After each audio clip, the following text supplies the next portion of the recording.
I had the chance to play Iconoclasts at PSX in December 2017.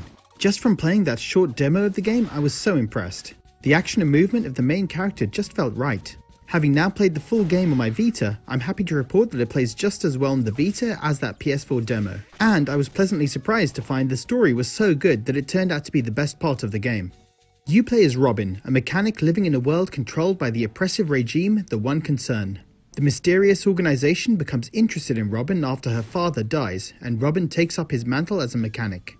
Robin goes on a journey to escape the One Concern, help others being tormented by them, and learn about their origins. I don't really want to say any more than that about the story. It goes through some dark twists and turns as you learn more about the One Concern and Robin's family.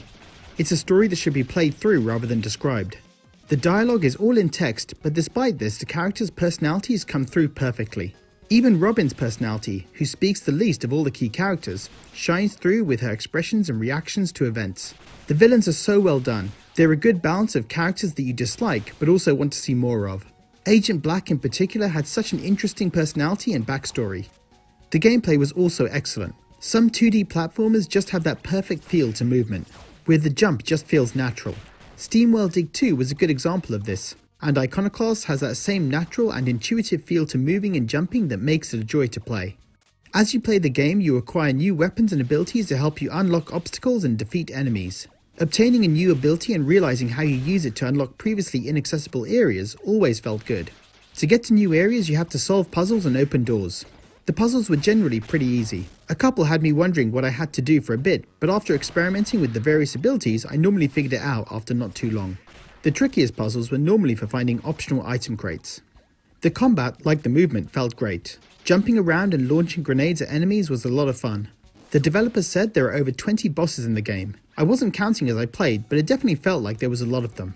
The bosses had a good variety to them, from lone human-sized fighters to giant creatures that took up half the screen. Each boss fight was like a mini puzzle, testing how well you've mastered your abilities and figuring out how to use them in the perfect way to beat the boss. I played the game on normal, and in general I didn't find the bosses too hard. I died a few times on a couple of bosses, but generally they were straightforward once you figure out how to hurt them. Don't get me wrong though, even though I didn't find them too challenging, they were still a lot of fun, but if you're looking for a challenge, I'd play the game on hard. The pixel graphics were superb. If you've seen my previous reviews, then you probably know that I love old school pixel graphics, and Iconoclasts were amazing. From the characters to the environments, I love the look of this game.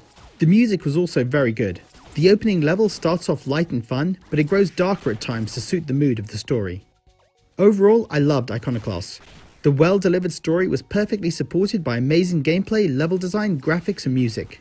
I played the game on my Vita and it ran perfectly with no slowdown or bugs. If you like 2D metroidvanias or story-driven games, then I definitely recommend picking up Iconoclasts. So guys, are you planning to pick up Iconoclasts? And what's your favourite metroidvania on the Vita? Leave a comment below, and as always, thanks for watching.